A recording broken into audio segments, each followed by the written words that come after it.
Hello, ladies and gentlemen, and welcome to HCS Pro Talk, your weekly Halo esports podcast. This is episode 73 for the week of May 14th, 2019. My name is Josh, aka JK Fire, and today I'm joined by the man in the schnazzy tie and other outfit as well, Will, aka I am Mr. Mayhem. Will, how are you on this wonderful Monday afternoon? Doing fine. How are you? I'm swell. And you know what? The theme of this week's episode, positivity. I'm going to try very hard to not rant, to not have negativity in this episode. You know why, Will? Why is that? There's been a lot of negativity going around the space lately, and frankly, I think it's time we just have a week where we just focus on the positives, because there was a shitty situation that did happen that we're going to talk about, but it looked like it's been rectified, and we're going to talk about the goodness that came from that as well. So, the theme of this week is positivity. Are you good with that? Yeah. Before we get into any of it though, we have a little bit of housekeeping, okay? Okay. Will and I have been hinting about this for quite some time, and it's going to officially happen next week. So, next week will be major Game of Thrones spoilers for Season 8 and probably before, because we'll reference things. But you have been warned. Next week, there will be major Game of Thrones spoilers. We will reference it next week as well, so we'll give everybody a heads up when the time comes for spoilers next week in that episode. But you've been warned. I am very excited to finally... we haven't recorded it yet. That should give a little hint of what we're going to be up to. But we have a little something special that's going to be in next week's episode leading up to those Game of Thrones spoilers. I'm really excited about it. Will and I are going to have a fun time. So yeah, that does it for housekeeping. Be aware, next week, Game of Thrones spoilers. Stay tuned. But on this episode, this week, we have roster updates. Will's going to talk all about those. There's plenty to go through. Big Team Battle finally got its refresh. We're going to talk about that. We have tournament controversy, which I hinted at a little bit earlier. And then we have the topic of the week, which is the top 10 pro Halo players of all time. Will's going to be basically on the spot for this, based off your reaction that you just gave. I was going to do this at work today, and then the reason I'm in such fancy attire, we had a surprise visit from a higher up. Ooh, a surprise It was visit. very, last minute, kind of get your stuff together. So I didn't have time, and I completely forgot. Crap. All right. I have the episode to think about it. You do. I have my list written down, so I didn't put it in the show notes so you couldn't see what I was thinking. Just in case you were thinking the same players. I didn't want our list to be skewed, Sure. Yeah, so I'm just like, I'm going to write it down on a piece of paper. I'm going to come in with my list, and we'll see where it goes. So we have that at the end of the show, but before we get into all of that, Will, what do we always start the show off with? Roster Mania! If you don't know by now, we start with some Roster Mania. This is where we go through the rosters we found throughout the week. I butcher some names. Josh has a laugh. It's a good time. I do have a laugh. Positivity. Positivity, yes.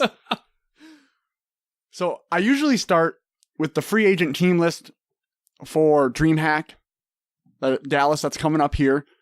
However, it hasn't changed in a couple weeks. Go check out the link at Noob Combo. We'll include it in our Google Doc. It's actually another Google spreadsheet. So go check it out if you're interested in viewing that list.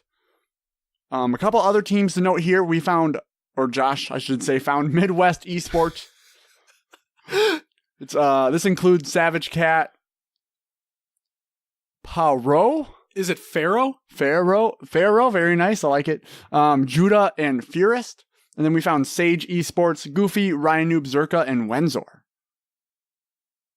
So yeah, they will be competing at Dallas. Dallas, yep. Yep, they've been confirmed, so. All right, let's move into the Halo Draft League Champions League rosters. And we'll run through them all again because they're still coming up with team names and probably trading players. And this is as of May 11th, 2019. Got it. Okay. Out of the Pillar of Autumn division, we have Team Reflection which is Equalized, Pyretic, Avencia, Clarifies, and Costa Clan. We have SVP Coaches, which is Jolly Josh, Volunteer, Yu-Gi-Oh! Tools, Brooks, and Strawley. We have Team Spellbound, which is Nikolai, Collapse, Benji, Mopsy, and Nader Hater. We have Bronze Boys, which is Church, Splattered, Bards, I Am a Tooth, and QX.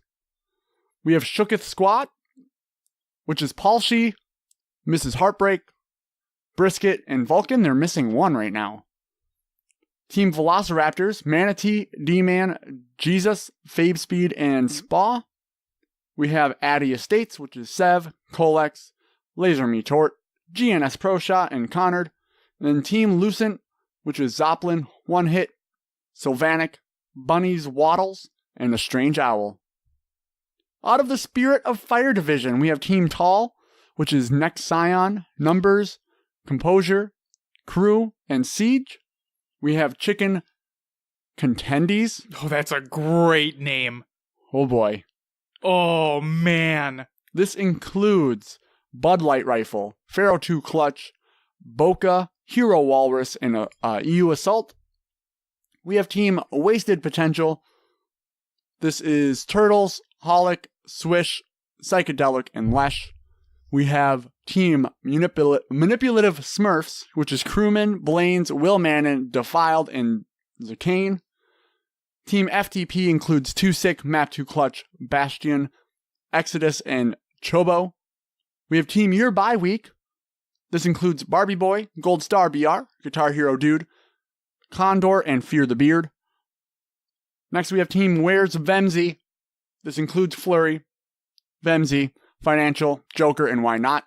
And then, last but not least, out of the Spirit of Fire Division is Scars Esports, Furiously, Blaine Doctor, Biscuit Kappa, The Kid Fox, and I2 Riot.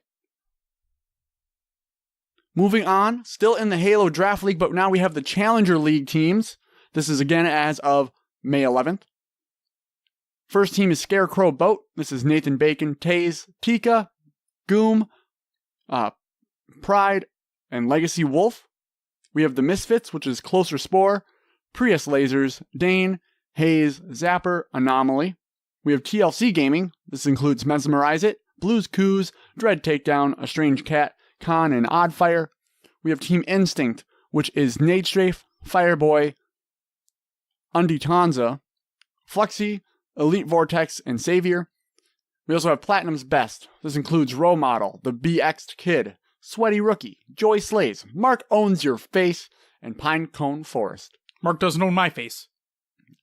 Except when we play matchmaking, then he owns my face pretty hard. Next, we have Josh's favorite team name, Bed, Bath, and Beyonce. This includes Seizure, LD50, Her Side Guy's Back, Aurora Borealis, Sushi, and Huge Box Turtle. Yo, yeet! We then have SVP players. This includes Justice, Megazyme, Limits, Big Bo, Lacey, and LP Killjoy.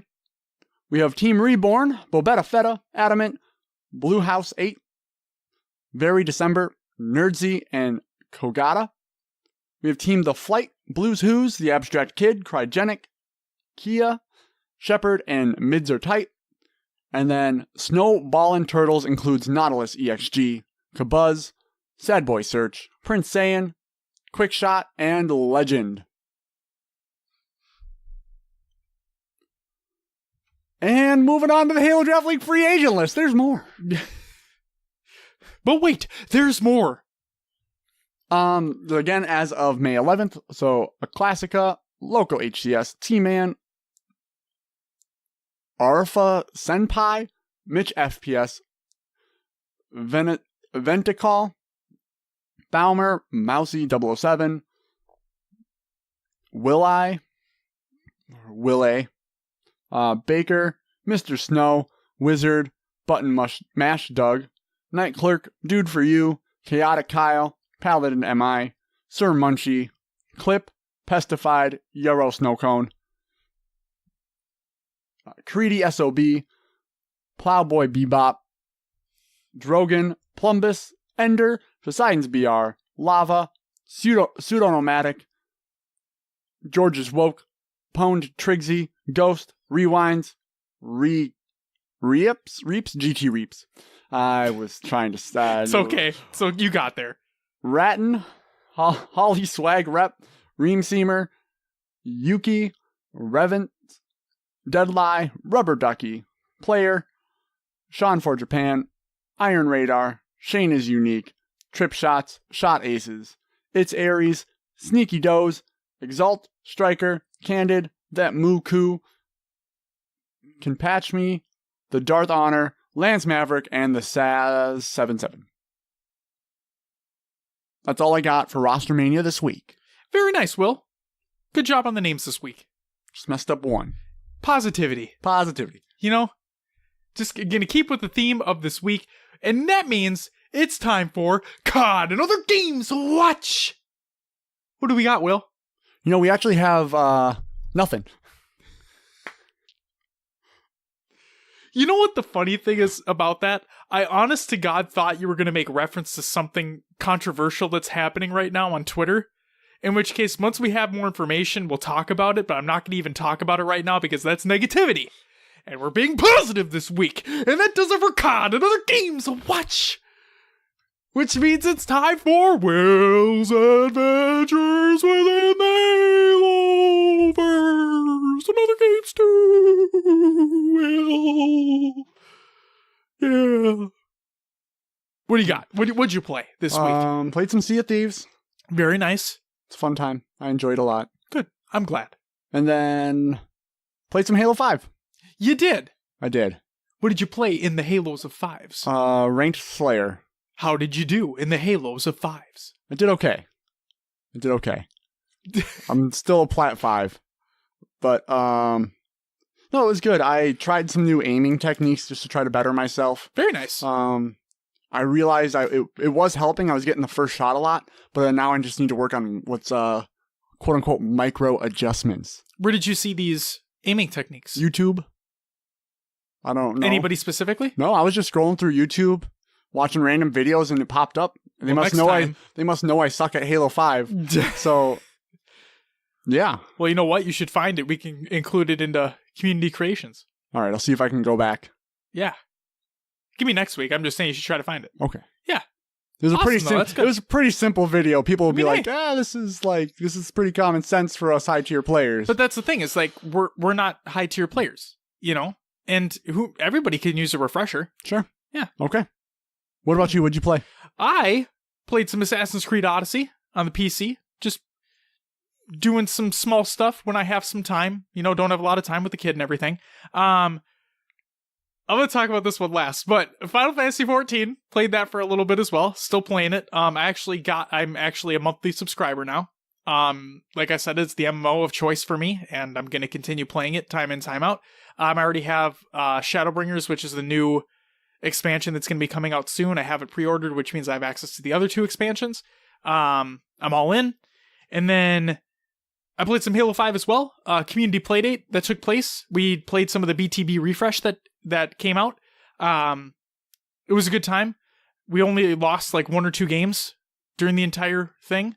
And we're going to remain positive, but there's a couple critiques I have when we get actual to that refresh news story. And then finally, I played some Ghost Recon Wildlands. Will, remember we started playing that on PS4 together? Yeah, a long time ago. I bought it on PC. You did? Don't ask me why. Because, frankly, I don't even know why I did. I saw it, so, Ghost Recon Breakpoint? Yep. Yeah, the new one that's going to be coming out in October. They did a reveal stream for the game, right? And they said, oh, if you do things in Wildlands, you'll get stuff in Breakpoint. And I'm like, I probably won't ever buy Breakpoint, but hell, who cares? Wildlands is on sale. Let's get that. So I literally bought it when it was like dirt cheap. And, I mean, the game's fun. When we played it together on PS4, I had a good time. So if you don't, obviously, unless it's dirt cheap, but if you ever get it, I'll play with you on PC. Just to dick around and whatnot. It's one of those things where, like, I always wanted to complete the campaign in that game. Yeah. But it is very grindy. Yep. takes a long time. You can't just like rush in and kill people. You got to set up. You gotta be stealth. Tactical. Yep. I'm not that type of person. Me either. That's probably why I'm not that good at Halo 5 because I just like to rush in. What are you gonna do? But like, I'm always pressing. I'm the whole W key. Press forward on the stick. Let's go. But at the same time, you're with your teammates, or you try to be with your teammates. And so, like I said, when we played together on PS4, I had a great time. Oh man, I'm sorry. Before we get into the news, I have to say this. So I put out a tweet, personally, okay? Again, we're gonna... positivity, Josh, positivity. So, I put out a tweet that I was getting rid of my PS4. Okay? Oh, this is a GameStop thing? Oh, yeah. Oh. So I'm not gonna get into that, because, frankly, their terms of service, I mean, they're like... It states that they have the right to terminate any trade offer, blah, blah, blah, that they want to, that they feel. And this wasn't the reasoning behind any of this, but for the sake of argument, I put out a tweet personally that stated I'm excited to get rid of my PS4, right? It sounded like a jet engine. I hated how it sounded. It detracted from the gameplay experience for me, no matter what game I played. Fan was clean. No need to worry about that. So I was like, what the hell? This is a damn near launch PS4 as well, okay? So, GameStop had a trade-in promotion where, depending upon the console that you trade in, you get a certain amount towards an Xbox One X. Okay? I'm like, oh, it'd be cool to, like, get rid of my original Xbox One and my original PlayStation 4, transfer my Xbox One S that we currently have in the living room to my area of play, and then get an Xbox One X for the living room. I thought it'd be, like, a good, like, win-win, you know? And turns out they only allowed one console trade for the promotion. You couldn't you couldn't trade in more than one console, even if they were different. It is not stated anywhere in their promotion material that that's the case. It's just not. And when I talked to the person over the phone before I brought the consoles in, the person said it was fine. Turns out it wasn't fine. So I went on a little rant on Twitter. I deleted the tweets after the fact. The PS4 is still in my possession. GameStop, no ill will towards you. I just thought it was pretty crappy that you didn't disclose that information in your print or online material. Still kind of crappy. But, you know, there is fine print that states they have the right to refuse anything. So, whatever. So, I decided that I was going to fully tear apart my PS4. Dom just made me come to the realization that since I was just willing to get rid of it anyway, like to trade it in, right? The warranty's already void because I've already opened it before to clean the fan. I'm going to soon do a full teardown. So I literally tore the whole console down to its single parts, because in order to get to the entire fan itself, you have to take everything off. Motherboard, CPU, everything, right? So I completely cleaned the fan. I mean, like alcohol, cotton swabs, got rid of every inkling of dust on it. Okay? I rubbed down the entire inside of the console. I replaced the thermal paste for the CPU, GPU, put it all back together, turned it on, it worked. And I'm like, I'm amazing. Well, I'm great. So I'm like, okay, let me fire up a game. Fired up some Killzone Shadowfall. And because I uninstalled Red Dead, because I bought it on Xbox because of how I hated how much it sounded on the PlayStation 4 because it made it sound like a jet engine. So, fired up Killzone. After about 15 minutes, I could hear it again. So, I'm gonna do another couple tests, but I think that PS4 is past saving at this point. I fully cleaned the fan. I fully cleaned the heatsink from the CPU, and I replaced the thermal paste with Arctic Silver. Like, it's pristine, like it was taken out of the box, and it still sounds like that. It sounds like it's just ramping up the fan for no reason. Yeah, it's like almost like you'd have to go into the BIOS, adjust the fan. Right, I don't think I can do that. No, right. Not from a PS4. It's just, I'd like a PS4 Pro, but I've also heard they have similar issues. Some can have similar issues. And with the rumors of the next consoles potentially coming out in 2020, I'm just going to wait for those. And it's going to be PS4 backwards compatible anyway, so I'll just wait for that. But, again, positivity. Tore it down, built it back up, felt good about it. And we'll see what happens. And no, I still have my PlayStation, so I can still play games. I still haven't played Persona 5. I want to play through that game. Yeah, that's it for me. That's all. I just wanted to get that PS4 story in there. Totally forgot that happened. Will, should we get into some news? First news story. Bravo makes an announcement. This is by Bravo, believe it or not. This is a tweet, and I quote, "I'm super excited to announce that I'll be hosting the show at all 5 stops on the Halo Outpost Discovery Tour this summer. Who's already got their tickets?" Not Will and I, because we're still waiting to hear back about media passes, as is basically every other Halo podcast out there. So, Halo Outpost Discovery, get at us. Next news story, Will. Podcast Evolved announces a giveaway. This is by Podcast Evolved. Who knew? Again, this is a tweet by Podcast Evolved, and I quote, "To enter, click one of the links below and be sure to follow all posted instructions. That's it. Entries will be accepted through May 17th, 2019. So by the time this episode posts, you have a little bit of time to put in your entries. And the first is tied to our Facebook group, the second to our Discord server. You are free to enter both, but be sure you enter the contest on Rafflecopter and join the group associated with the contest. Current members can still enter, just be sure to fill out the entry form." So there you go. There's like some hardcover books, some other memorabilia stuff. Check them out, and hopefully you win. And good on you, Podcast Evolved. That's awesome to see. Next news story. SPV3 announces their 2019 roadmap, again by SPV3 over on Twitter, and I quote, "We are happy to announce our roadmap for our 2019 releases. SPV 3.2 will launch June 25th and features 6 new missions and bring significant upgrades and fixes to the 11 previous missions. 9 unique weapons and variants join the fight when SPV 3.2 drops on June 25th, exclusive to Lemuria in campaign. SPV 3.3 will launch by the end of August and will bring single-player firefight to SPV 3.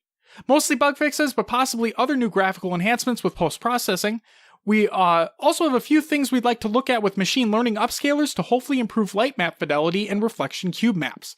So for those who don't know what SPV3 is, it's a single-player version 3. It is a mod for Halo PC, like Halo 1 PC, and it completely revamps missions, it adds new stuff, it adds new areas, adds weapons, so on and so forth. It's fantastic. If you have Halo PC, highly recommend you give it a download. It's absolutely free, and there's a lot of cool stuff in there. And last bit of news for this, the SPV3 original and remastered soundtrack 2.0 will release sometime between those dates. So if you're interested in the music behind it all, stay tuned for that. Next news story. Installation 01 weekly update for May 12th, 2019 by The Feel Train. You can check out the blog post over at the link that we provide in the Google Doc or the show notes of the show. There's a lot to unpack there, a lot of good concept art, a lot of in-progress stuff that's going on. Check it out. Next up, the MCC playlist update for May 8th, 2019 by Snickerdoodle. It's a Halo Waypoint article, and I quote, "It's a Team Sniper update. If you're interested in this, Halo 1 Sniper Slayer includes Battle Creek, Damnation, Prisoner, Hang 'em High, Chill Out, and Boarding action. Halo 2 Sniper Slayer includes Lockout, Ascension, Midship, Ivory Tower, Beaver Creek, Colossus, Sanctuary, Turf, and Tombstone. Halo 2 Anniversary Sniper Slayer includes Lockdown, Zenith, and Shrine. Halo 3 Sniper Slayer includes Construct, Guardian, Isolation, Narrow, Snowbound, The Pit, Blackout, Assembly, Citadel, and Heretic. Halo 3 Sniper Hill includes Guardian, Citadel, and Heretic. And finally, Halo 4 Sniper Slayer includes Adrift, Abandon, Haven, Solace, Landfall, Monolith, Skyline, Pitfall, and Vertigo. So if you're interested in some sniper action, check it out. And we have a looking ahead segment here as well. This section is brought to you by the Psycho Duck. The Psycho Duck states, "This week, we're delivering some highly requested improvements to Team Snipers across all titles in 4v4 social games. The primary feedback we've heard is that large maps are not enjoyable in 4v4 Snipers. As a result, we've pulled virtually all BTB maps out of 4v4 Snipers. If you enjoy sniping on those maps, fear not. Details on how they will fit into the Sniper's experience in the future are included below. In addition to pulling big maps out, we've added some classic arena maps which were previously absent into the mix. Sniping favorites like Construct and Assembly are joining the lineup in lieu of their bigger brethren." The second loudest bit of feedback we've heard is in regards to Halo 3 Sniper Hill game type. While we've seen some incredible gameplay moments on a small selection of Sniper Hill maps, it's clear that some of the maps were not a good fit for the mode, and also that the game type had far too high a weight overall. Sniper Hill has now been removed from all maps but the ones where it plays best, Guardian, Citadel, and Heretic, and significantly reduced its overall weight. Another comment Albeit less unanimous piece of feedback we've heard is the desire for radar to return to snipers in Halo 3. We like the movement opportunities afforded to players where there isn't a need for them to crouch to avoid appearing on their opponent's radar, and also appreciate the increased awareness required when radar is absent. However, we also understand that many players prefer to focus on their sniping with a radar aiding them in identifying the location of opponents. As such, we are re-enabling radar in Halo 3 snipers in this update and will continue to evaluate feedback to assess this change. With all these improvements to 4v4 snipers out of the way, we'll be enabling the snipers game category for the 8v8 game size and match composer in the coming weeks. This will be the destination for snipers matches held on larger maps like Blood Gulch, Burial Mounds, and Standoff. While these maps aren't well suited to the 4v4 game size, they should provide an alternate avenue for players to sharpen their sniping skills in 8v8 games. If long-range sniper battles aren't your thing, don't worry. Another addition we'll be making to social games in the near future is the debut of the Action Sack game category for Halo CE in the 8v8 game size. To contrast with the massive battlefields available in the other CE categories, Action Sack will contain a suite of game types aptly dubbed Mayhem. Hey, look at that, Will. Yeah. Inspired by members of the CE community, Mayhem brings the chaos of big team carnage to CE smaller arenas. While other titles leverage 8v8 Action Sack to deliver big team heavies and fiesta modes, Mayhem will complement the existing CE BTB experience with the insanity of 16-player matches on the likes of Battle Creek and Rat Race. Oh, that's gonna be... Oh boy. That's gonna be a literal mayhem, Will. In addition to 8v8 snipers and CE mayhem, we will also continue to identify other areas for improvement. These typically come in the form of adjustments to map and mode weighting, score to win, and match length based on qualitative and quantitative feedback. Infection is due for some such improvements in the near future, and will continue to assess other areas of improvement as well. Player feedback is instrumental to these changes, so please keep telling us what you do and don't like with each matchmaking playlist update. We'll see you in matchmaking. Good stuff all around if you're a fan of snipers, although I don't know how I feel about the whole bringing radar back for Halo 3 snipers. Kind of seems counterintuitive, but I can definitely see why people would enjoy it. I mean, if it's a social playlist. Right. That's right. It is social. So, yeah. It is what it is. Yeah. Anything else you wanted to add? No, I'm good. I'm good. Okay. Are we ready to move on? Let's go. Next news story, the Big Team Battle Refresh 2019 by who? Unishek. Thanks, Will. I want to go back and listen to previous episodes and determine if you keep changing it back and forth. I do. I've noticed. Are you? Yeah. Oh, that's fantastic. That's fine. I just put you on blast every time, so it's not I've been saying it Unishek for so long, that's how it's been ingrained. Mm-hmm. But his last name actually has a J in front of that U. So it's a Y sound. Unishek. Instead of Unishek, it's Unishek. Okay. Well, I'll just expect you to say it differently every time anyway. We're going to keep going. This is a Halo Waypoint article, and I quote, "The highly anticipated Big Team Battle Refresh is now live in Halo 5. Our team has been working with the best forgers in the community to build, polish, and tune these large-scale battlegrounds for the 8v8 action only Big Team Battle can provide.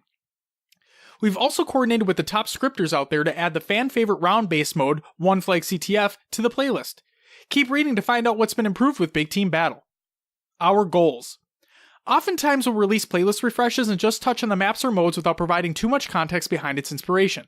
For this overhaul, we wanted to make sure we communicated our goals and explained the why behind many of our decisions. As part of this, we wanted to clearly outline the goals we had in mind when taking on this refresh so that you could see where we were coming from and let us know where we succeeded or, more importantly, where we fell short. Here are such goals. Update the game modes to improve the gameplay experience for all skill levels. Improve the frame rate performance on all maps. Establish consistent settings for weapons and vehicles across all maps. Increase the likelihood of objective modes ending on score rather than on time. Maintain Big Team Battle's identity, and find a good balance in the delicate dance of infantry and vehicle combat. So, here are the maps within the playlist. You have Crossbow by I Need More Bleach. You have Fossil by Infinite and iForge. You have Hinterlands by Squally to Beans. Meander by The Dark Skull.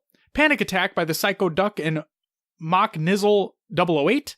Pioneer by Squally to Beans. Voyager by Cerveza.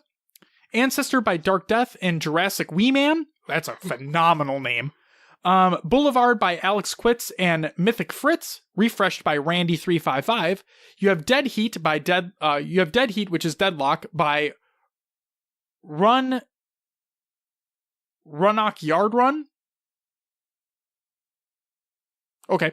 You have Dispelled by Time Dipper, Echoes by the Grim Dealer, Entombed by Duquesne23, which has been refreshed by Dark Death and Arpod. You have Fracture by Squally to Beans, Guillotine by the Psycho Duck, which has been refreshed by Randy355. You have Port Authority by Mock Nizzle008, Scavenger by Commander Colson, Traffic Jam by I'm a Rolling Stone, Stunt Artist and Squally to Beans.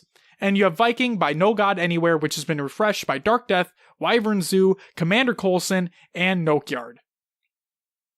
The modes: One Flag CTF, Big Team CTF, Big Team Assault, Big Team Slayer, and Big Team Strongholds. And the starting weapon. From Randy355, he states, after all of our testing, we eventually chose to stick with the BR-AR loadout we've always had. We know there are some players that will not be happy with this decision, but we took each request very seriously and gave them all a fair chance. Now every map in the playlist has a variety of precision weapons to use and will feature 5 or more magnums. Sometimes you'll even find a tactical magnum to use. The BR still allows a player to defend themselves off of spawn, but they can now find a magnum variant if they prefer that crisp, precise kind of action. We feel it's a great compromise and it feels good to tear it up with the magnum when you find one. Okay. Again, the theme of this week is positivity, but there's a few criticisms I want to say right off the bat, considering we played this during the community playdate. The One Flag CTF variant simply does not work. What I mean by this is the round-based modes of which they're using. Okay? Will, I'm going to paint a picture for you. 4 rounds, 3 minutes per round. Okay? That's what the rules are. Round 1. We're attacking. We do not score. Okay? Round 2, they are attacking. They score. Round 3, so it is currently 0-1, the opponent team is winning. Round 3, we are attacking. We do not score. Score is still currently 0-1, opponent team winning. What would you expect to happen at this point? You would usually stop the game because you don't have a chance to score in the fourth game. Correct. You would imagine the game to end. That is not the case here. Round 4 plays like it normally would. Or not normally would. Round 4 plays in its entirety. You have another full 3-minute round. So you can either A, let your opponent score again, or sit there for 3 minutes and watch them kill you. Because you have no chance in winning. So, that does not work. They need to script it in a case where if the opponent team is winning and you have no chance to come back, end the game. Just be done.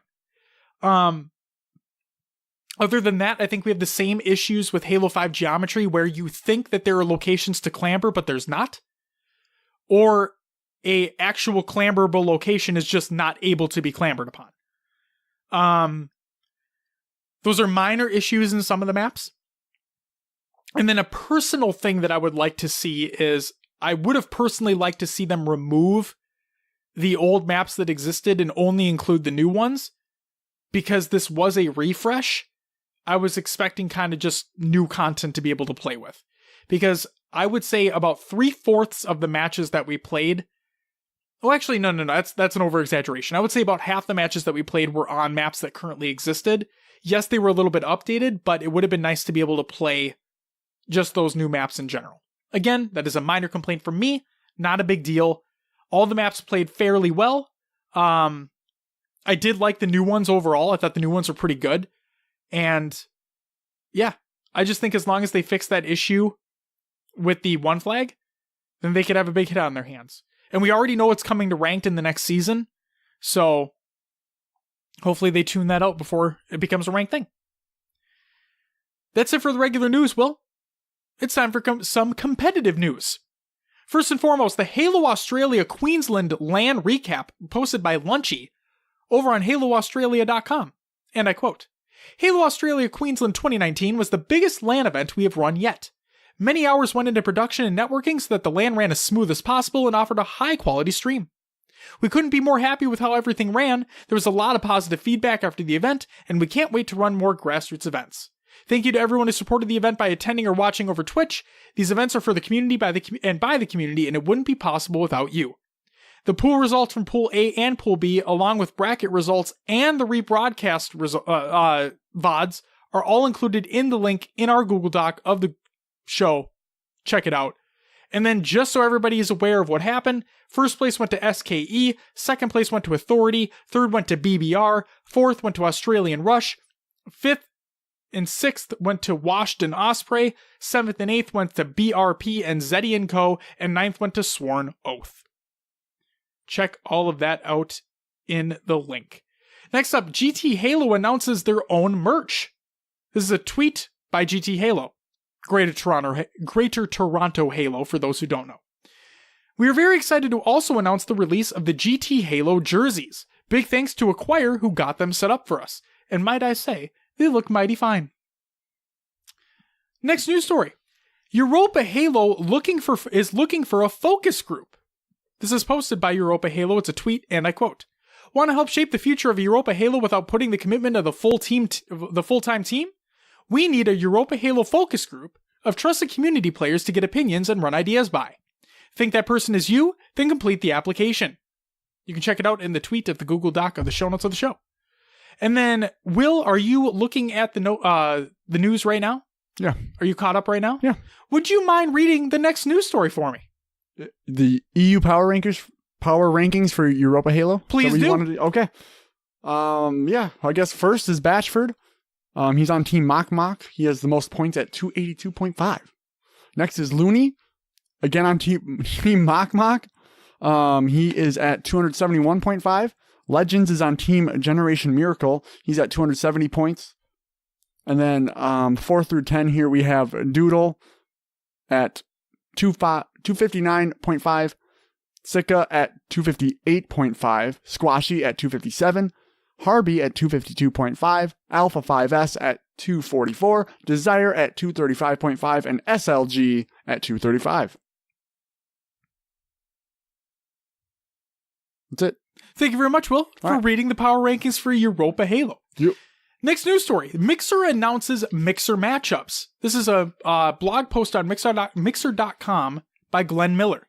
And I quote, "Today, in partnership with Smash.gg, we're kicking off Mixer Matchups, Race to E3, one of Mixer's biggest celebrations of the year that includes 3 weeks of 24/7 tournament action streamed live on Mixer.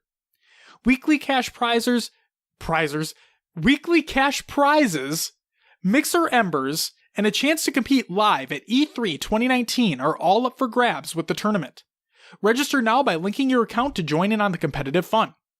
In support of this announcement, we're also launching a new destination for Mixer Matchups, where you can find all the details on upcoming events, prizes, leaderboards, and official rules, matchups.mixer.com. Here's what you need to know about the Race to E3 tournament. 3 awesome games. The Race to E3 tournament consists of a variety of games to choose from: League of Legends, Halo 5 Guardians, and Paladins. Play in one or all events. Unlimited prize winners. A $25,000 pool of Mixer Embers are distributed evenly to participants who surpass a minimum threshold each week. Simply complete the weekly challenge to guarantee your chance to win. $75,000 in cash prizes. Winners with top points earned for each game win cash prizes at the end of the week. 1 Ultimate Champion. Select winners will earn a chance to compete live at the E3 2019 Mixer Dome and claim their right to be this year's Ultimate Gaming Champion. Check out the schedule below to compete in one or all of the events. All events start on Mondays at 10 a.m. Pacific Daylight Time and end Sunday night at 10 p.m. Pacific Daylight Time. League of Legends takes place on May 13th and May 19th, Halo 5 Guardians on May 20th and May 26th, and Paladins Champions of the Realm on May 27th and June 2nd. Actually, I think it's May 13th through the 19th, yeah, May 20th through the 26th, and May 27th through June 2nd, because it's week long. Yep. That makes way more sense. It's easier than ever to start competing in this year's Race to E3 tournament. All events use a new automated reporting system developed by Smash.gg to seamlessly record in-game stats while playing and streaming. Register and then start up gameplay on your Mixer stream at any time during the 3 event windows to earn points. Only gameplay during your stream counts. You can stream as many times as you want in a given week, Each streaming session acts as a new submission and is tallied and added as points on top of your existing score when the stream ends. Click here to see more details on the Race to E3 tournament and official rules. Be sure to check out the Q&A below for more information. Here is said Q&A. Do I need to play solo or can I play as a team? The Race to E3 tournament participants can play either solo or with the team. However, the results are counted from their individual in-game achievements. This means if a participant is playing in a team, only their individual score will count towards earning points. However, if the game you're playing uses ranked wins, all wins will be counted regardless if you are playing in a team or not. What are disqualifications for mixer matchups? Disqualifications for mixer matchups Race to E3 can result from the following infractions: breaching the mixer terms of service, impersonating another player, creating multiple accounts to participate, using abusive behavior or hate speech, using aimbots, hacks, alterations, modifications, or otherwise providing an unfair advantage to yourself over the competition. If I enter after the event starts, do my live stream points count retroactively? No. Players can register for an event at any time during the week. However, live stream points do not count until you've registered. For example, all events start on Mondays, so signing up on Wednesday does not count any streams on Monday or Tuesday. How do tiebreakers work? For details on tiebreakers and point structure, click in the link that they provide. How do I know my results are uploaded correctly? After ending your stream, go to leaderboards to verify that your results are properly appearing. If they are not, please contact support@smash.gg with your username, stream link, and a summary of the inaccurate results. And finally, what are the location restrictions for entering the tournament? See the official rules and terms at the link they provide for location restrictions by event. And finally, we have some upcoming tournaments presented by NoobCombo.com. Shout out to you, Maddie, and shout out to NoobCombo. On May 18th, we have the Breaking the Clutch E-League May Open, the UGC DreamHack Dallas Qualifier No. 4, and the SWAT Nation Cinco de Mayo SWAT Fiesta. And on May 19th, we have the Microsoft Store Halo 3 2v2 series. So sign up for any or all of those, if you're interested. Will, that does it for the news.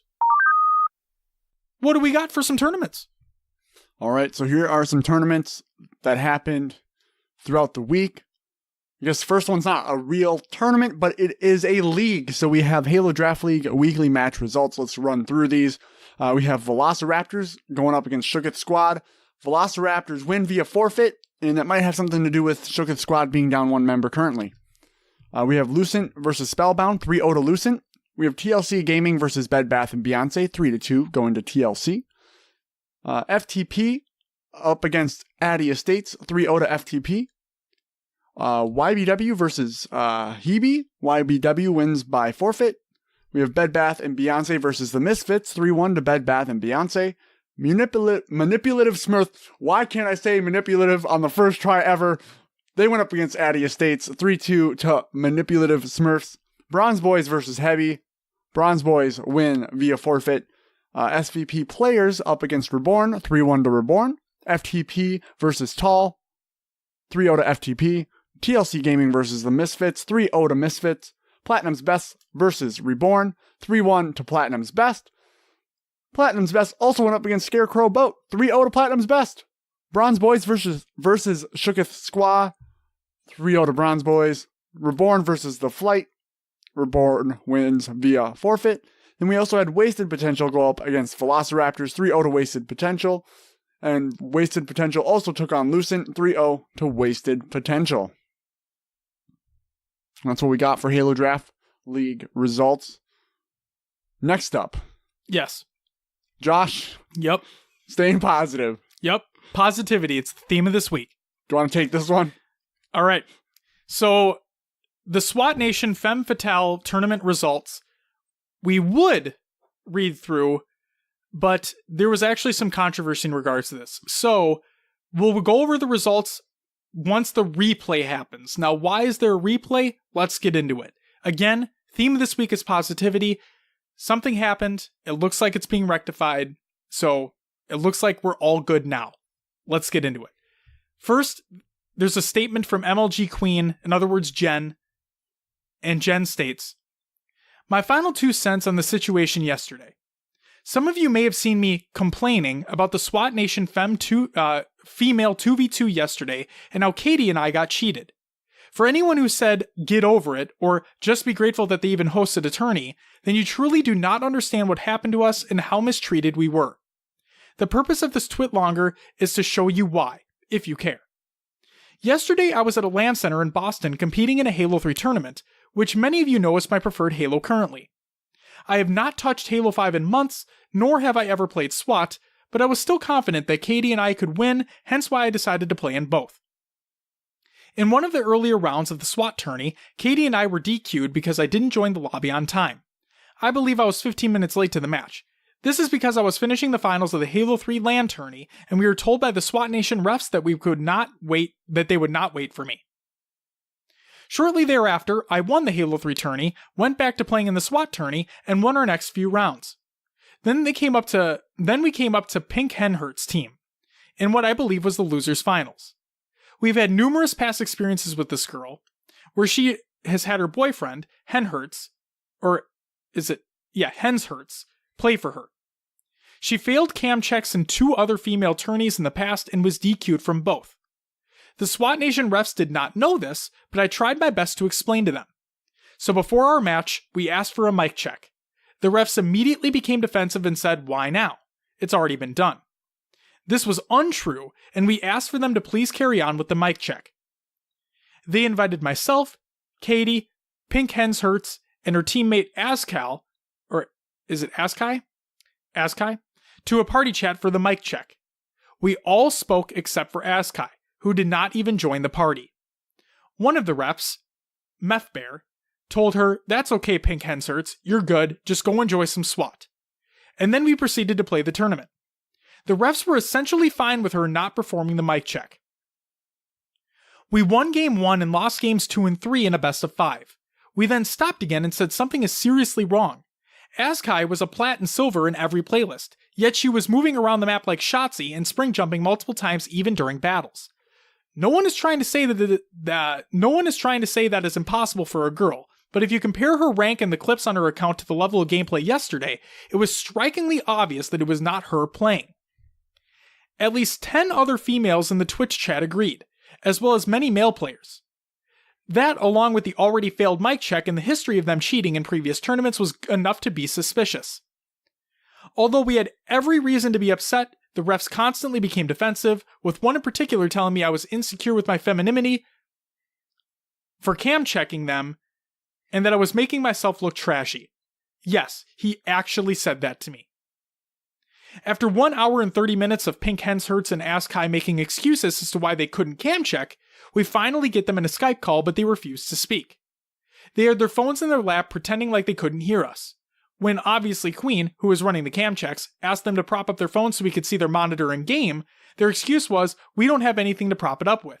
You can literally use any object to prop up your phone. The refs at this time are still refusing to DQ the girls who were obviously cheating, and we are forced to play the next map, barely losing 25-23. The cheaters move on to the finals against Minx and Veronica, where after several games the refs finally DQ them after realizing that they were in fact cheating. Instead of allowing teams to replay for their obvious mistake, the refs decide to give the Minx and Veronica the win, and they say that, at some point, my team and obviously Queen's team can play each other for second and third. My question is, how is that fair? If the cheaters were DQ'd when they should have been based on our evidence, then we should have played Minx and Veronica for first place. I honestly feel as though the refs didn't like us and therefore played favoritism. It seemed as though the refs chose to DQ the cheaters at a point in the tournament that was more preferable to them. Even before that series, one of the refs who said nothing poorly about any other player in the tournament said on stream, "Wow, why is Queen playing like this in matchmaking? This is SWAT," or something like that. The same ref was the same one who made the comments that I alluded to earlier, as well as suggesting that if mic checks weren't sufficient enough for us, then maybe we should ask for nudes. Yes, he actually said this on stream. Long story short, I don't care about the money. I'm disappointed that I wasted my time when I was at a LAN center and could have been doing other things like playing in the Halo 3 2v2 tournament, which I actually had a shot at winning. I'm mad at how poorly Katie and I were treated and how defensive the refs were and angry at us for voicing our valid suspicions. Meth Bear was the ref in our party chat for the series, and he was actually physically yelling at Katie and I, even after I'd already started the game. I'm mad that I'm a competitive person and lost the tournament over a poorly run system. I feel as though if the SWAT Nation organizers want to have any credibility with the female Halo community going forward, then they need to find a way to make this right with all of us who were essentially cheated out a win. Appreciate everyone who has been supportive and hope that things like this don't continue to discourage females from playing in tournaments. Okay, lot to unpack there, right? Obviously something bad happened. So, a day went by, and pretty rapidly, SWAT Nation put out an official response. They got out ahead of it as soon as they could, I'll say. Here is SWAT Nation's response. And this is a post over on swatnation.net. We'll include it in the show notes so everybody can check it out as well. And I quote, "Being part of SWAT Nation is one of the most incredible experiences we've had in our lives. We've seen it grow so much, hosted amazing tourneys and events, and created a very special community. We have no doubt we are the most positive and friendly Halo community out there. Yesterday was a rough day. We were very excited and passionate about organizing the first ladies-only SWAT tournament for our community. We wanted to create a special event and bring more people together. We faced a situation that was hard to assess. When we did the mic and cam check, we saw both competitors were in the same room. We realized that they were not close enough to each other to have a single camera pointing at them simultaneously. They were also having trouble setting up Skype. We had to help one of the competitors set it up and walk them through the process of installing it and getting it up and running. It was particularly challenging as one of them apparently wasn't familiar with it at all. We had to go through every step of it. When ready, we got help from some ladies at the FPL community to handle the situation and monitor the video and audio feeds on Skype. We acted on the information we had and catered to issues. Guaranteeing gender verification was harder than we thought. Nothing is bulletproof except running events at a LAN. We did everything we could with the resources we had. We had all the implicated parts on a Skype call with their mics turned on and a female player monitoring the conference. When they failed to cam check during the finals, we disqualified the team and ended the tournament. Honestly, it was crazy that was happening backstage while we tried to address everything. We had to play it by ear as we had no prior knowledge of all the logistics implied in a female-only tournament. We're deeply sorry about this. We want to extend the most sincere apology to everybody affected by this. Due to this incident, we have decided to make a complete rerun of the 2v2 SWAT Femme Fatale Edition tournament with the exact same teams except the team that was disqualified. We can either keep the same bracket inserting a bye in this disqualified spot, or we can do a complete re-roll of the bracket without the aforementioned team, of course. We'll ask the participating teams what they prefer. Prize money that was already paid does not have to be returned. You all competed and earned it. We'll have another $500 prize pool assigned for the rerun. We still need to play the match for the third place prize, and we'll be coordinating with the teams to do this week on stream with all rules applied. They'll be playing for a $100 prize pool. We learned our lessons, and we always want the best for our community. We'll implement more strict rules regarding cam and mic checks, and we'll do everything we can to provide the best experience. In the end, we run, fund, and make all this for the love of the game and the community. We have also parted ways with Meth Bear. His comments and actions made during the tournament do not reflect what SWAT Nation or any of its members in any way, and we would like to apologize to anyone offended. We're looking into implementing new rules for these types of tournaments. As much as we would like to require that all players must stream their matches, we understand that not everyone has the means of doing so and or is comfortable doing so. We also understand that it is easy to simply show up on camera for a brief moment while an eligibility check is in progress and hand off the controller once the camera is off. We'll be consulting with members of the competitive community, both male and female, for their input and in the end, do what we think is fair for everyone. We've created a dedicated channel on our Discord for anybody that needs any type of assistance during tournaments. You can join our Discord at the link they provide. The channel is #support under the tournaments category. The tentative date for this rerun is Swatterday, July 6th, 2019. We've spoken to some players, and some need more time as they have personal stuff to deal with, such as moving, vacation, and others. Thanks for being such an amazing community. We can't wait to see you all again for some fierce SWAT competition. Much love, SWAT Nation. Okay, so SWAT Nation gets ahead of it. They're going to do a complete rerun. Okay, and based off what I've seen from other competitors, it looks like that's all on the up and up. It looks like people are okay with that. And they're, based off what I've seen, it's like they want to keep the bracket the way it was. Okay? Obviously with the disqualified team going bye-bye, right? We're not done. So Meth Bear, who's been removed, put out his statement as well. This is a Twitter thread, and I quote, "I never thought I'd have to be formal on here, nor am I going to address the cause for this tweet thing. However, because my integrity has become a point of contention, despite over a decade of meritorious service, I believe I wouldn't be able to reassert my position in the eyes of the people in internet. As such, I feel it is necessary for me to resign as a member of SWAT Nation, an action I take because I do not wish to have my name be a point of contention in their future endeavors. The group has a sense of honor and passion that is beyond reproach, which does not need to be drugged through the trenches. My leaving the group is not to placate idle chatter, rather. It is for them to have the ability to move forward and continue the great work that caused so much excitement within me that I became somewhat known for my actions. Through my donations to a myriad of small streamers and the like, I will most likely tone down my presence on Twitter." Oh wait, okay, let me restate that. "My leaving of the group is not to placate idle chatter. Rather, it is for them to have the ability to move forward and continue the great work that caused so much excitement within me that I became somewhat known for my actions, through my donations to a myriad of small streamers and the like. I will most likely tone down my presence on Twitter, Twitch, and anywhere else as this experience is new to me and has impressed upon me that my personality doesn't fit well in these environments. Moving forward, I hope my resignation satiates the crowd, and SWAT Nation is to be remembered henceforth as a group with incontestable integrity and has within people who truly care to promote and grow the Halo community, all of it." Will, your thoughts? So, let's dive in.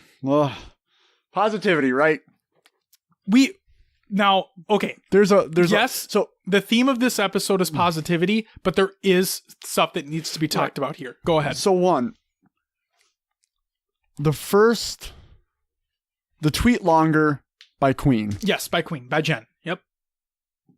I want to know if she had already reached out to SWAT Nation before she sent this out, because there's some malicious things in here. Yep. Attacking SWAT Nation when they're new to this. They're new to this female-only tournament. Correct. They're not new to tournaments. No, they're new know. to just that. Right. So that's another logistic that you have to, another wrench in the system that they had never dealt with, and they didn't realize what the scope of that was. I wish they would have been able to talk about it before the tweet came out, I guess. I don't know if they did. But she obviously voiced her concerns. I feel like SWAT Nation didn't know what they were getting into or what they needed to do to verify everything. Maybe a little bit of a bit off more than they could chew scenario. Just a little bit. I'm not talking about over the top, but like... Right. You said that this is the first time that they've done something like this. Yeah. I would think this isn't a detriment to SWAT Nation. It's just I would think that they would have thought about all of this before doing it. Well, sure. It's like it's an expectation.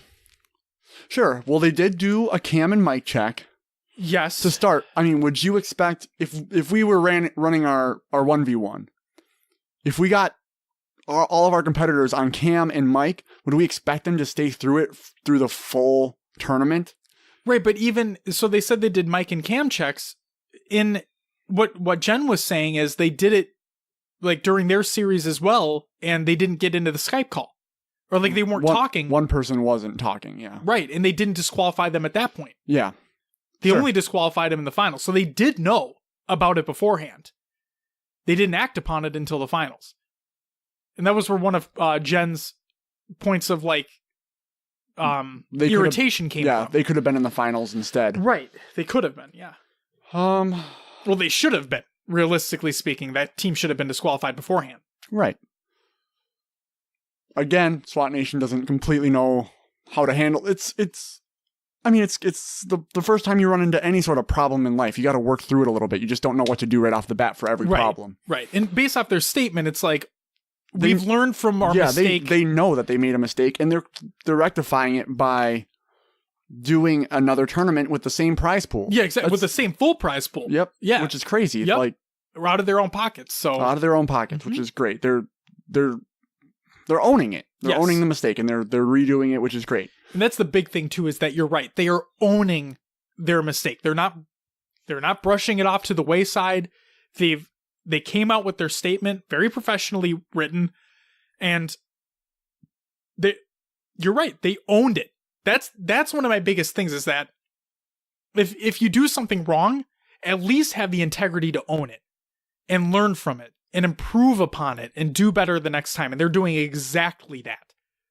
And like I said, based off everything that I've seen so far, it's that the community behind it is very accepting of what's happening in the future.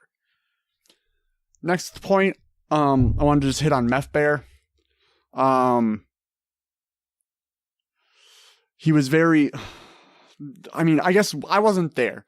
And if Jen was already irritated, someone not fully complying, even though if it was in range, could irritate her more. The nudes comment, obviously in a professional setting, professional tournament, this is on stream. Hell no. Don't do that. I don't care. I don't care if you're a community tournament. I don't care if you're HCS. I don't care if you're UGC. I don't care if you're grassroots. I don't care if you're one guy running it from your apartment. The fact of the matter is, you don't say stuff like that. Yep. I mean, there's a completely different scenario if you're friends with everybody and that joking's been made okay in your friend group or whatever. Right. Like the statement itself wasn't like crazy. It's just the fact he didn't read the room. Yeah, it was the setting it was in. Yes. And his statement is he made a statement about parting ways, but I feel like he didn't part ways. I felt like he was let go. He was let go, and then he made it seem he wants to keep his integrity. Yes. But it is in question after what he's done. And not only that, but there's a statement. Now, Meth Bear, I'm happy that you came out on Twitter and said that you're nearly owning up to it. Like, yeah, it's not based. You didn't state that you're owning up to it. You're nearly owning up to it. And there's one statement in here in particular that really irks me. He talked about how I'm just gonna quote this. Let's see here. Okay, and I quote, "I became somewhat known for my actions through my donations to a myriad of small streamers and the like." Why would you go out and say that? Do you need recognition for donating to small streamers? Shouldn't you want to do that from the kindness of your heart? Or if you just like their content? That's the thing. I really don't like when people try to emphasize that, oh, look at me, look what I did. Look at the good I've done. Exactly. That is not the quality of a good person. I'm sorry, it's just not. When you look for gratification from that, like that makes my stomach queasy in a sense. Sure. It's just, that line really stuck out to me as, did you really need to say that? Yeah. And I guess the point on that, or to me as well, and I don't know Meth Bear. I don't know. I don't either. I don't know his age. I don't know anything about him, but he stated right after that, "I will most likely tone down my presence on Twitter, Twitch, and anywhere else, as this experience," and this is the part, "as this experience is new to me and has impressed upon me that my personality doesn't fit well in these environments." So that means a, non-compliant, immature personality doesn't fit in these environments. So he still thinks that's okay outside of this environment. And you're a ref? So I don't know. That in these tournaments? I just feel like this was kind of a poor fit from the get-go now at this point. So that's, I mean... Like we said, we don't know him. No. And we haven't talked to him. But when you put something out, that's your statement. It's your word. We have to go through it. So it's like you said, it's almost owning up to it. It's just... SWAT Nation owned up to it. This is him being Meth Bear was... This is more like, hey, this is me. It doesn't fit here. I'm sorry. But kind of sorry. But kind of sorry, yeah. Wasn't full-blown apology. Now, I've seen other things on Twitter, like people thanking Meth Bear for his service and what he's done, for the work that he's done, for the work that he's put in. And for all intents and purposes, from what I've seen, other work that you've done, Meth Bear, has been great. But yes, hopefully you take this as an actual learning experience. Tone it down. And learn your audience. Or, you know what? I'm just going to say it. I don't know how old you are, but frankly, grow up. That's really all it is. Just grow up. Should we move on, Will? Yeah. Let's move on. All right. Wait. No, let's not move on. I I still want to say I really like what SWAT Nation did. Yes, absolutely. I don't want to end it on that sour note. SWAT Nation was great in coming out saying, hey, yeah, exactly. They owned it and we're replaying. Don't want to diminish that at all. No. That's incredible from a tournament organizer. Yep. So good on them. And the other thing I'm going to say is I want to say thank you to Jen for providing the response, for putting the information out there, because for all, like, we can't speculate, but what is to say that if she didn't put out that statement, nothing would have been done? Like, I would like to think that SWAT Nation, they have a high integrity, which I mean, maybe they would have put something out. But Jen, I do have to say thank you for putting your statement out there. Really shed some light on some things that need to be taken care of. And also I want to say this real quick. Shout out to High Tech Redneck for participating in the tournament.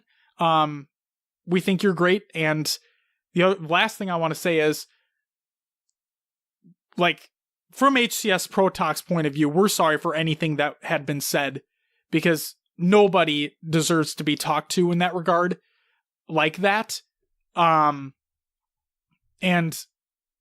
the whole point of not only this show, but like what we're trying to do and what a lot of other Halo communities are trying to do is bring people together, right? It's what SWAT Nation is trying to do as well. We need to be inclusive. Like, we can't have things like that happening. So sorry for what you guys had to deal with, and SWAT Nation, good on you for making it right. And I'm excited to see the next tournament. Will, it's time for our topic. So first and foremost, I want to say, I'm going to shout you out later in the show too, but I don't care. Shayne Glass reached out on Twitter and said he thought it'd be a good idea to have a top 10 Halo pros. So top 10 pro Halo players of all time. We asked everybody what they thought their top 10 was. We're going to go through Twitter. We're going to go through Discord. Those are the ones we had submissions on. I'm going to give mine. Will's going to give his. We're going to see where everybody lands up. So without further ado, now, okay, let's do a disclaimer. This is everybody's personal top 10 Halo players of all time. Will came in during Halo 5. His list is going to be drastically different than mine. Okay? There are people who watched competitive Halo at a later state than those who watched it in an earlier state. Therefore, lists are going to be drastically different. This isn't meant to shame anybody. Halo pros are great for their own reasons. This is just a personal list. Here we go. From Twitter, Shayne Glass, the man of the hour. This is his top 10. I don't believe this is in any particular order because he didn't put a number by any of them. But here we go. Snipe Down, Ogre 2, Pistola, Snakebite, Ogre 1, Walshy, Lethal, Roy, Lunchbox, and Royal 2. That's really close to my list. But, like, I have my rankings put, and we'll talk about that, but, like, that's really close to who I have on my list. Yeah, I think all those are justified in their own way, by far. So, in Discord, search states, let me see. 1 is Roy, 2 Snipe Down, 3 Walshy, 4 Gandhi, 5 Lunchbox, 6 Pistola, 7 Legit, 8 Elamite, 9 The Ogres, we tied them, okay, and 10 Chig. Okay, so a few things. First, this is my personal list, who I watched, who I felt impacted games in ways that others didn't, and personal reasons.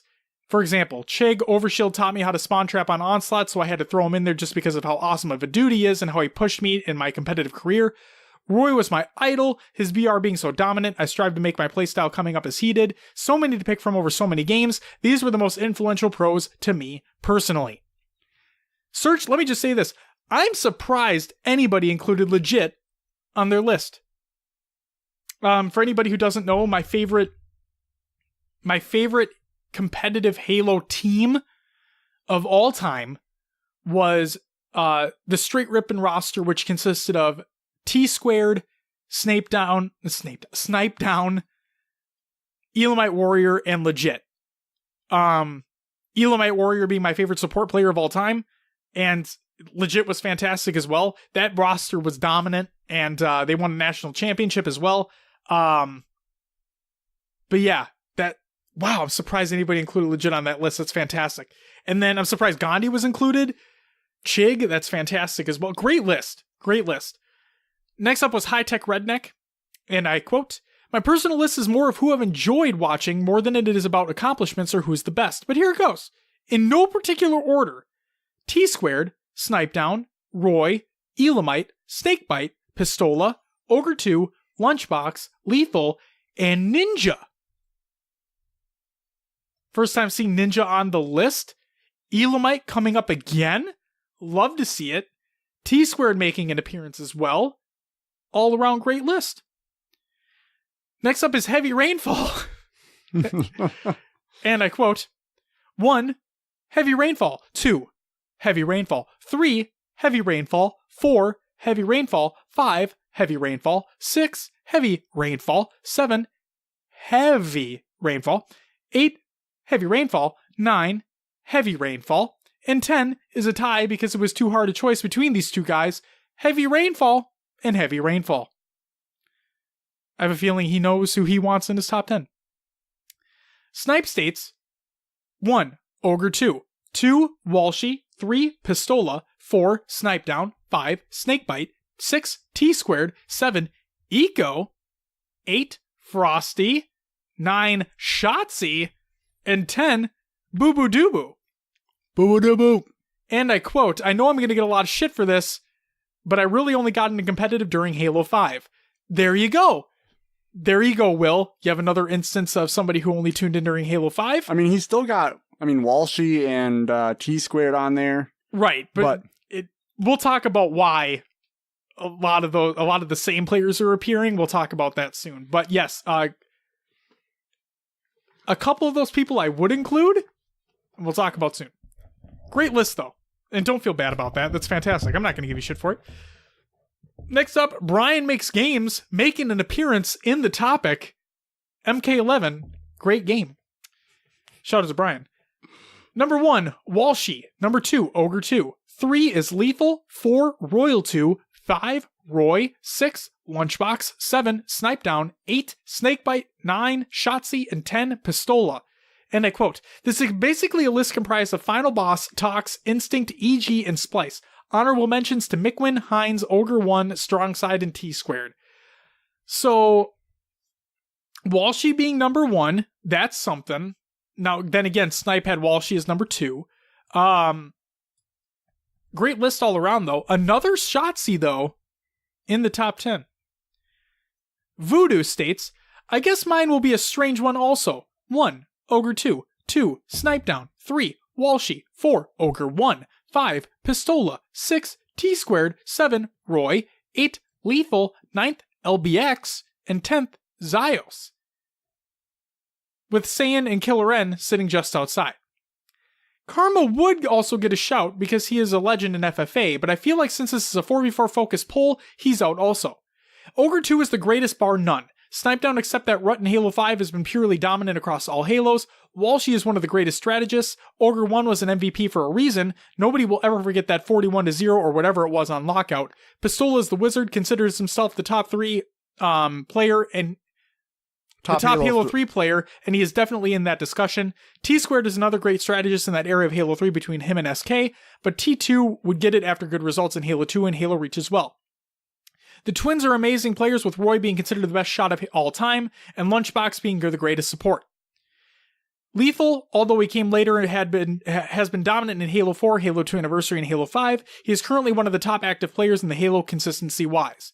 Zyos, man, that guy was a madman. Nobody wanted it more than him, even though he was quite delusional at times. During Halo 2, he was described to me as a unicorn, since he was one of a kind and out of this world. Amazing CE Halo 2 player. Saiyan, if he had more results outside of Halo 2, would be up there. Killer N is a Halo CE god.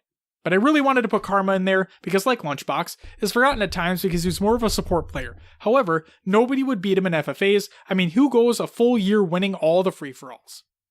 So for those who don't know, Saiyan is not the same Saiyan who competed in Halo 5.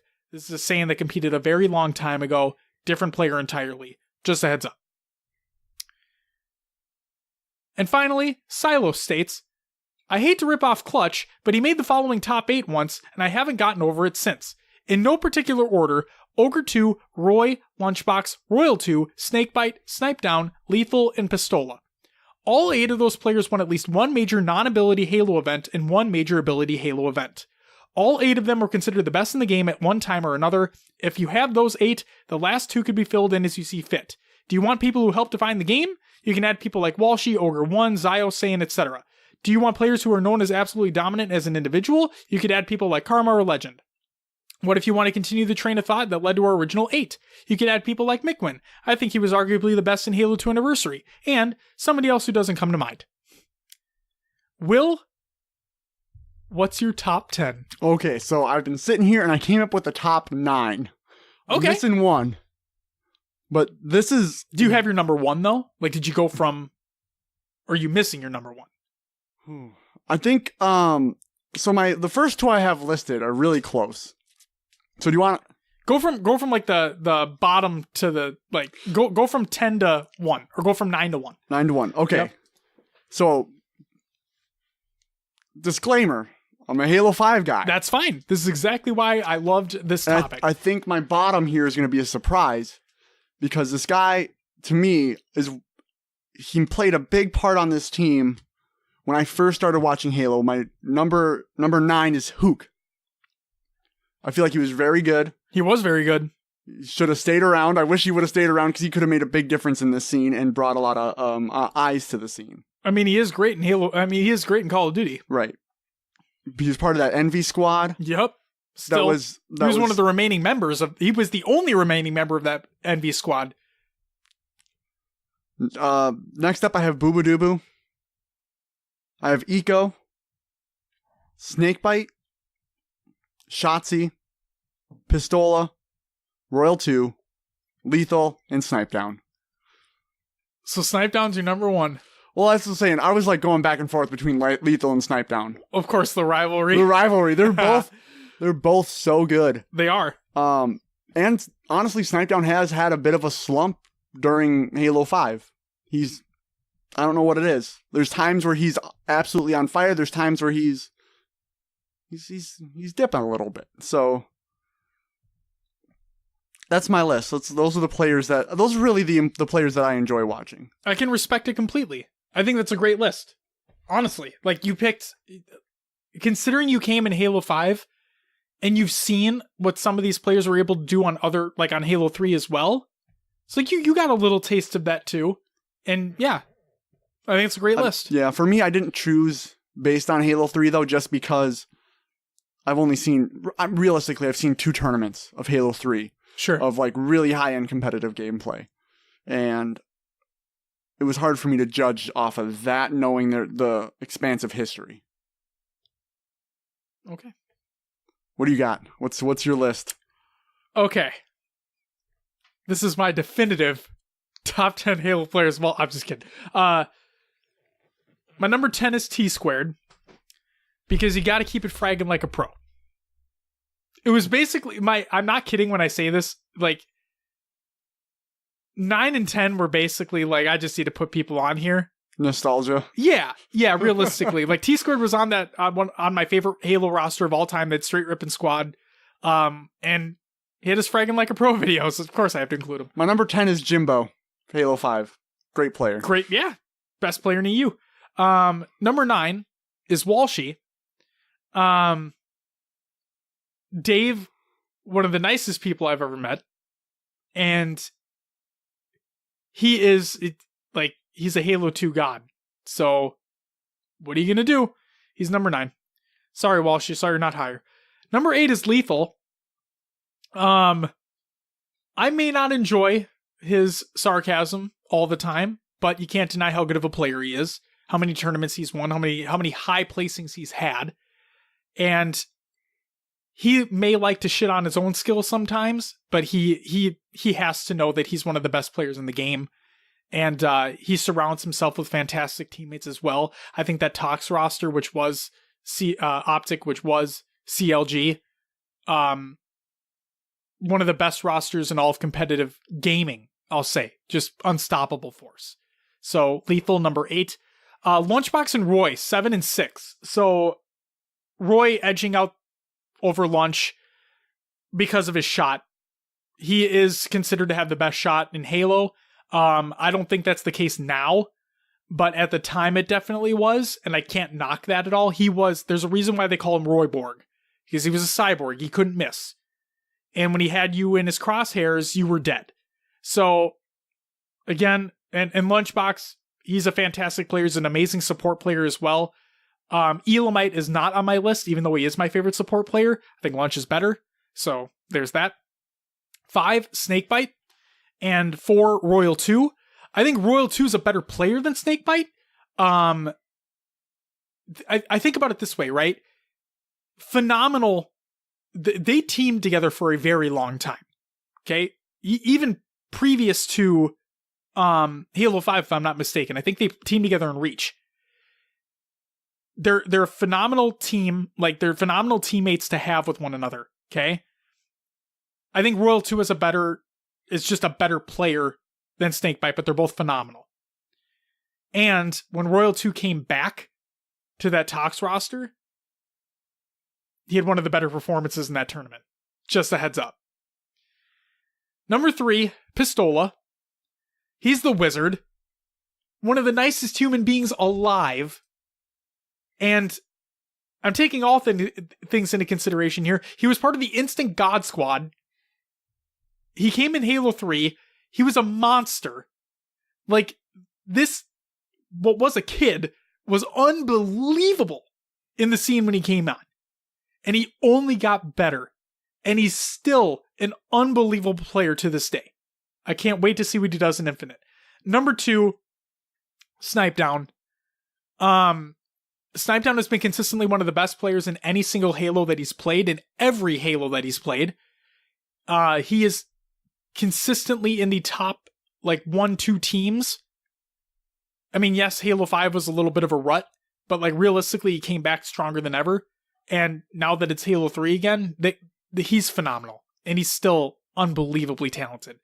And again, he was part of that Straight Rippin' roster that I love so much, so of course he's going to be number 2. And number 1, yeah, everybody expected this to happen. It's Ogre 2. Now, okay, let me preface this. He is the greatest of all time. He is the GOAT. Now, if he came back, he wouldn't be the GOAT anymore. He left when he needed to. He left at the perfect time. He solidified himself in that time frame that he is the greatest of all time. He has more tournament wins than any other player in the history of any Halo title. Second is Ogre 1, if I'm not mistaken. Okay? Ogre 2 played so well and surrounded himself with some of the greatest players of all time that the winning consistency was always there. He is not only is he the winningest Halo player of all time, but I believe he's won, correct me if I'm wrong, but I think he won the last Halo 1 tournament. I think he won the last Halo 2 tournament. I think he won the last Halo 3 tournament. I think he won the last Halo Reach tournament. And that might have been it. For the last, the last of the game's life cycles tournaments. Like I said, right now, there is more than likely a different greatest of all time in today's day and age. But for his time frame, the decade that he competed in, or just the time frame that he competed in, he is solidified as the greatest of all time. Number 1, Ogre 2. That's my top 10. I'm glad we had this topic. This was fun. I was excited for this. I wish I would have been able to put a little bit more thought into mine, but those are the players I could think of off the top of my head. I did mine today. I had other stuff going on too, and I know that Ogre 2 is, the winningest player of all time and all this, right. But I just never got to watch him play, so I realistically don't know. You should go back, watch some old YouTube. I mean, they're poor quality, but you should go back and watch some of it. It's phenomenal, the plays that they were making. Classic Halo puts me to sleep sometimes. I mean, hey, when you're watching that, I forgot who made the reference earlier in the show, but the lockout game that they were talking about, like Ogre 1s, just, they were so good. They were so good. Like, you think of Shotzzy in Halo 5, right? That's Ogre 1 and Ogre 2 in Halo 1 and 2. Like, they were unstoppable. They knew the game inside and out. They were just, it's like Tom Brady in his prime, right? Like to make another sports reference, it's like LeBron in his prime. I'm not kidding. They're that good. They were that good. It was a sight to behold. But yeah, that's what. I'm sorry. I know. So I told you the higher ups came in today. Yeah. They referred to our location as the Patriots of my company. Wow, that's a great. Because we are the number one location. Wow. So it's kind of. How's that feel? Felt pretty good to be compared to Tom Brady. I did. Bill Belichick. Yep. No, that's awesome. But no, seriously, like if anybody is interested in watching some of that old play style, it's a sight to behold. It really is. Will? Yep. I think it's time for some shoutouts. First and foremost, happy belated birthday to Bravo and Stress. Happy birthday to you, gentlemen. Bravo, we're excited to see you at Halo Outpost Discovery. Halo Outpost Discovery, get at us for those press passes. Thanks. Next up, shout out to Shayne Glass for the topic of this week. Thank you very much, sir. Happy to have you as part of this community, as always. Shout out to everyone who participated in the topic discussion. It was a fun time. And shout out to everyone who played in the community playdate. I believe it was Maddie Rums, Silos, Snipe, and Lanky Sasquatch. You guys are great. Thank you guys for coming in and joining me in the fun times. I had a good time. And then shout out to personal friends of the show, Europa Halo and GT Halo, who are actually going to be on this week's episode of HCS Weekly. So check them out. Give it a listen. I feel like we don't give enough praise to HCS Weekly as well. It puts on a lot of great interviews and all that fun stuff. So go listen to them as well. Will? That's it for the shoutouts. What do we got for the community creations this week? As always, there's me Monday on Reddit. You can go check out top Halo clips over on Twitter. Shayne has a Halo 5 tips, advantage, strafing, and decision making YouTube video. There's also a how to take your Halo accuracy to the next level, Halo tips and tricks by proximity YouTube video.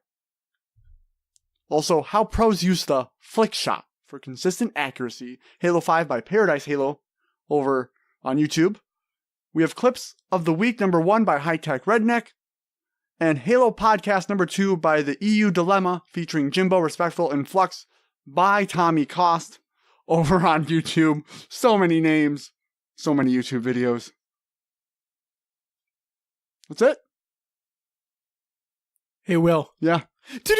Oh gosh. What is it? SWAT Nation on Twitter states, this is just a couple news stories. SWAT Nation on Twitter states, we're looking for someone from the community to join our team as a caster. You'll join nap times in providing play-to-play commentary and match analysis.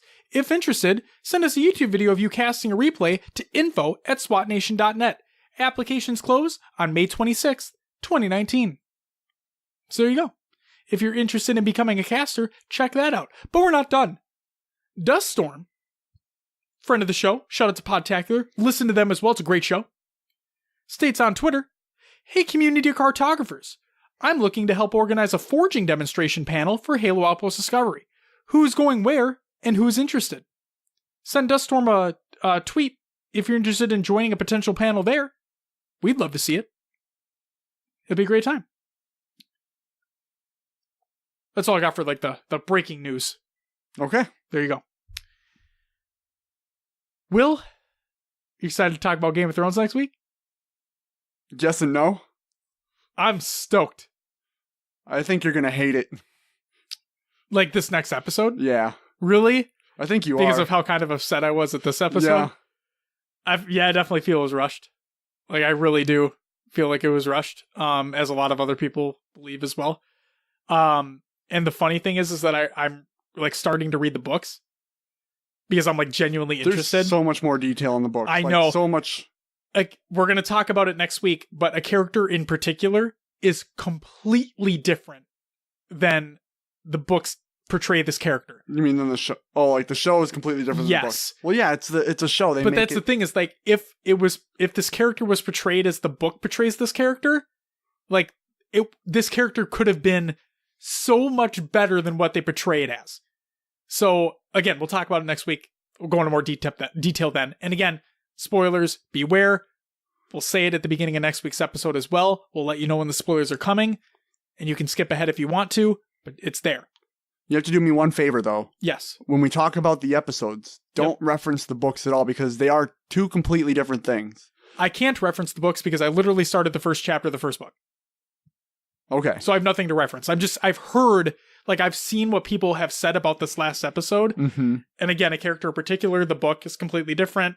It would completely change things. Right. That's it. There's a lot that gets...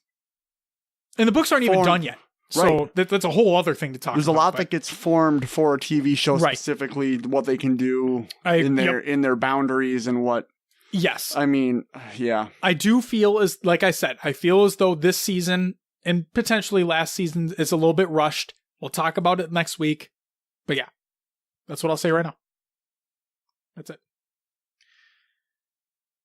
Will, it's late. It's a Monday night. You got to edit the show. I got to schedule this show for publishing. Then we're going to go to bed. Then we're going to wake up. And the episode will be posted for all the little lads and lasses to listen on their favorite podcast services. But Will, you're going to talk about where they can find that show on their favorite podcast services. By Will, plug the show, please. As Josh said, you can find us on those favorite podcast services. Just search for HCS Pro Talk. We're on iTunes, Spotify, Google Play, Podbean, Stitcher, and others. You can join our Discord, join the community discussion over there. There's a link in the show notes. A lot of great things going on. Looking for group channels, IRL channels, general chat, and also our topic discussions. We have our Xbox Club and Spartan Company. Search for HCS Pro Talk on your Xbox. We have a Twitter, Instagram, Facebook, YouTube, Mixer, and Esportspedia page. Just search for HCS Pro Talk on those sites. And that's what I got.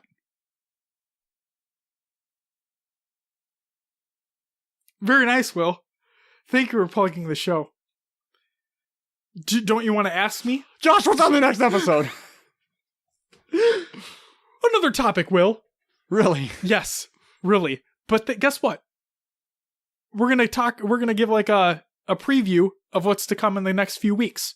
Because we have some big things coming in the next few weeks. I want to give people a heads up as to what to expect. So, this next episode, we're going to have another topic. If you have a suggestion for what you would like the topic to be, please leave it in the topic suggestions thread in our Discord. And like Will said, if you're not already a part of it, what the hell's wrong with you? Join the Discord. It's fantastic. Or you can mention it on Facebook, Twitter, whatever. Leave the suggestions for a topic and we'll see what we can do. So that's next week's show. Okay. Which will be 74? Yep. Okay. Episode 75 is going to be our DreamHack Dallas pre-show or preview. So we'll be talking about all the things looking forward to that, predictions, all of that. Okay.